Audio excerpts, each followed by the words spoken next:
Greetings and welcome to the Springs of Carmel Bible study. In this session, we will consider a brief introduction to the Pentateuch. The first 5 books of the Bible are called Pentateuch, a Greek word for 5 books. Literally, Greek Pentateuchos means 5 containers.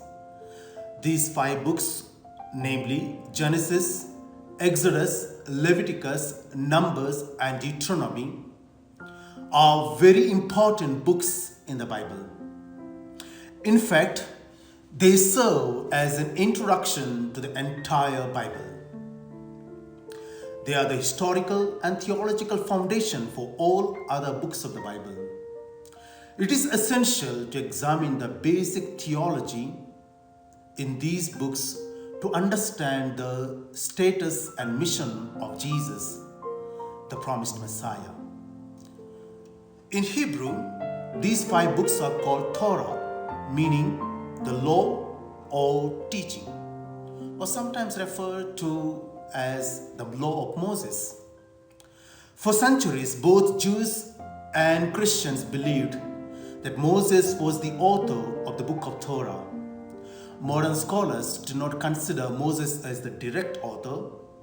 The exact formation of these books is buried in history.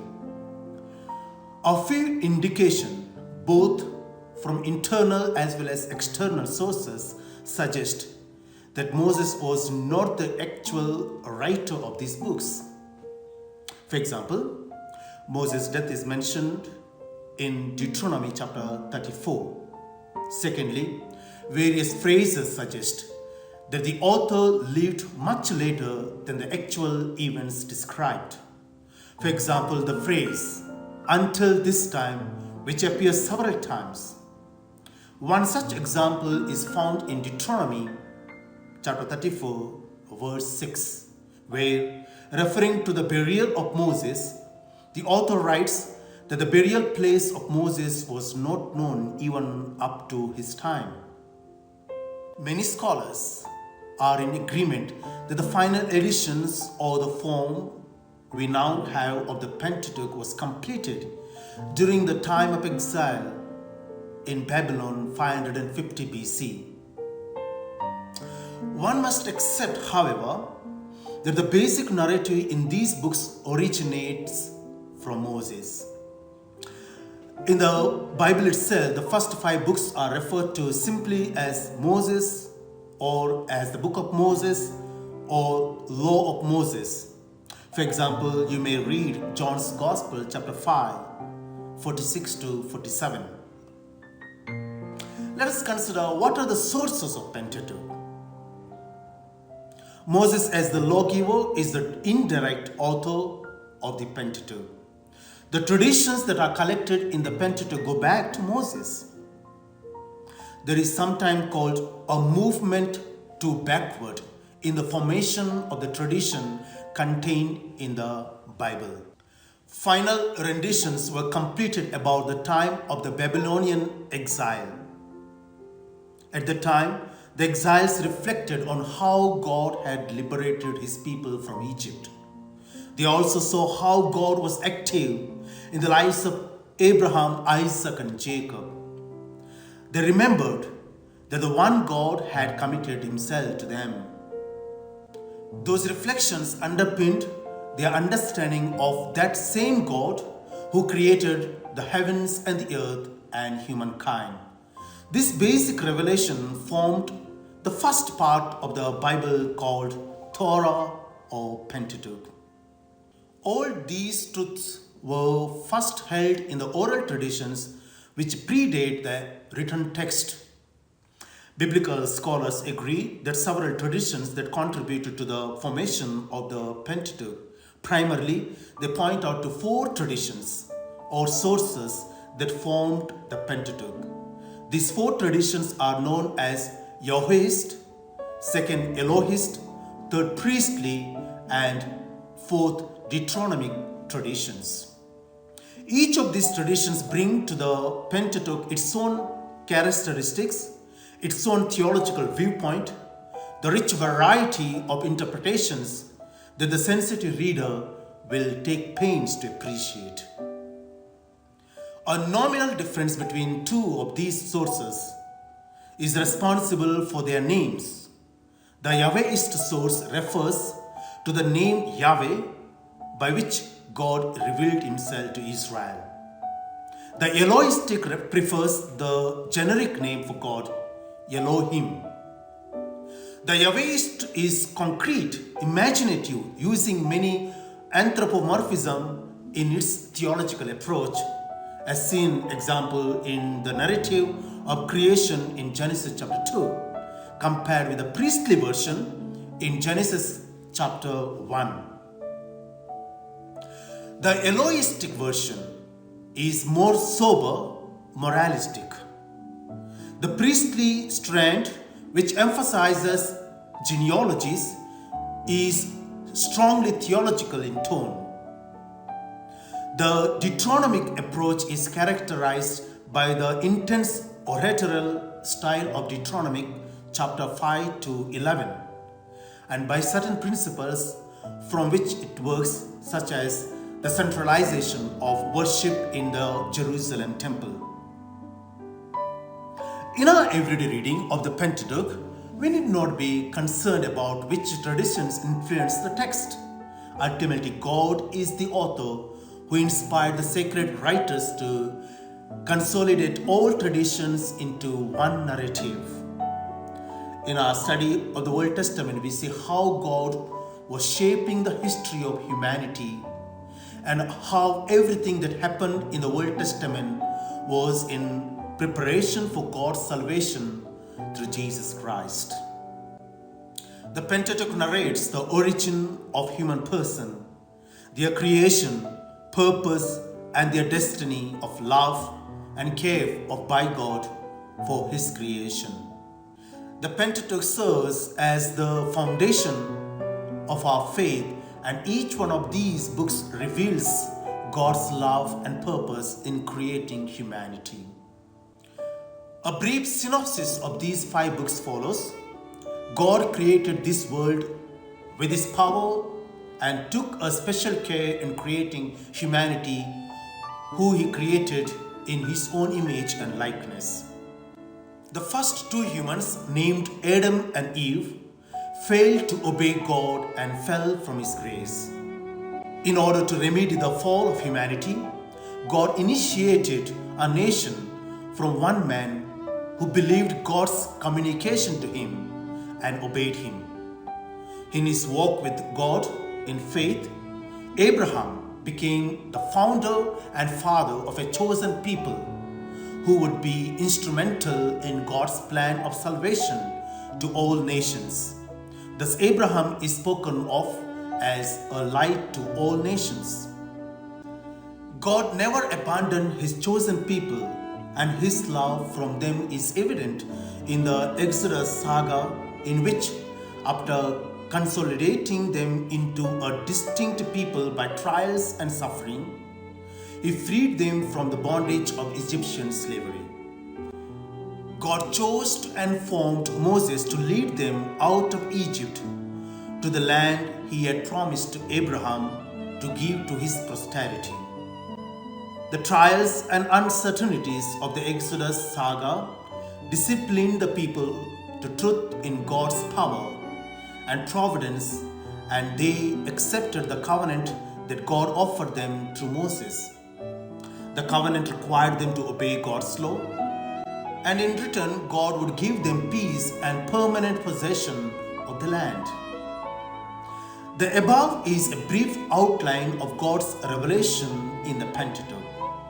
These events are historical, but one must not approach biblical history without realizing that the biblical authors did not envisage writing a history textbook to exactly record political, social, or economic scenarios of the past.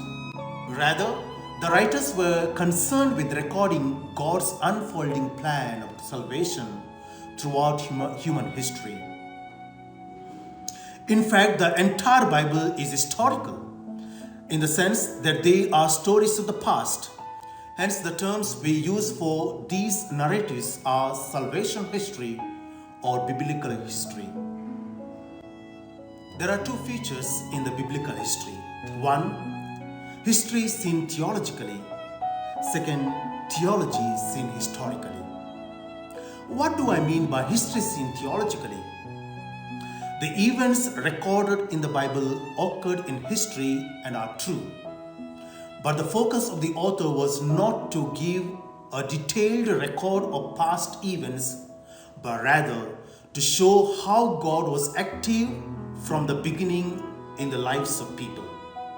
Hence, the author of the Bible sees God's hand guiding the events that affect humanity. God is seen as the one who leads the people throughout their history. War, famine, and exile, everything is related in terms of God's plan. And therefore, every narration demonstrates God's actions and His faithfulness through time. Reflections on these events provides lessons for human life in understanding who God is and the nature of our relationship with Him. And what do I mean by theology seen historically?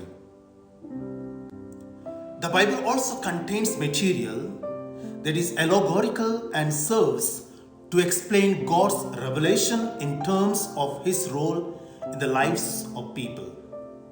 In that sense, they are true, but not factual. For example, the creation stories that are narrated in the first and the second chapter of Genesis are historical, but lack historicity, in other words, historical authenticity. That is, they tell us of the Creator, but not how God created. The book of Exodus explains God's providential care for the chosen race, but to find historicity in it, we would need to take every event that is narrated there and try to correlate it with known secular history. Just as in our everyday conversation, we say the sun rises in the east and sets in the west. In truth, we know the sun never rises or sets. Yet we speak of the rising and setting of the sun to indicate the separation of night and day. Sunrise and sunset are historical or time-linked events, but lack objective historicity or historical authenticity, because they do not happen historically, because the sun never actually sets. It is a word picture. Similarly, the sky is a visual experience of light passing through air of different densities, like through a prism. In reality, the sky as a limited material body does not exist. Yet we see the sky as if it were a solid thing. What we see and hear need not exist as we perceive it, and what we do not see or hear did not be unreal. Our perception of events can also be biased. The biblical history interprets what secular history fails to see. Every event that is mentioned in the Bible speaks directly to our hearts. Each one of our lives is enfolded in the biblical history. Let us put it in a simple way. The Bible as a word of God and self-revelation of God teaches us about God, His intervention in human history, what God wants from us, and how we can remain faithful to God. The Bible records historical events, but not in the manner of a history textbook. The accuracy of God's revelation of Himself to us is what is important. How to live our lives in love and obedience to God is more important than recording exact dates, especially since different peoples recorded history from different significant events. That is, the number of years in the reign of a certain king, for example. So, the Pentateuch speaks of the creation, the fall of human race, the establishment of a dedicated people, a covenant, a law to be obeyed, and God's guidance through the wilderness to the promised land. In essence, the life of each human being reflects and imitates the story told in the 5 books of Moses. Here are 5 topics that can highlight in the Pentateuch. First, God is the creator of the universe. He created it out of His goodness. Everything that He created is good. Second, God took the utmost care in creating human beings. He did not create them as He created the rest of His creation. He created them in His own image and likeness.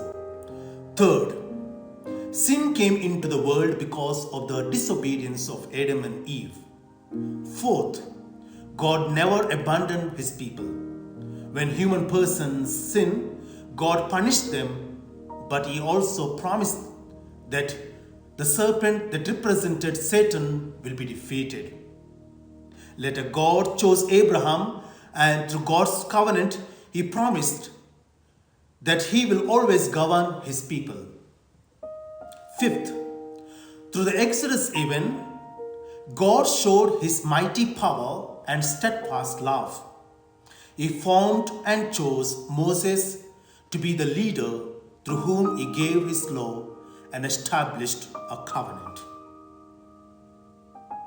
In our study of the Bible through this YouTube channel, we will reflect on how the Pentateuch is directly connected to the rest of the Bible and especially to the New Testament. St. Augustine puts it beautifully: God, the inspirer and the author of both testaments, wisely arranged that the New Testament be hidden in the world and the world be made manifest in the new. In the next session, we will reflect on the first book of the Pentateuch, that is the book of Genesis. My dear friends, to receive our study on the Bible, please subscribe our channel. Before I end this presentation, I request you to read the Bible every day. Let His word be a lamp for my path.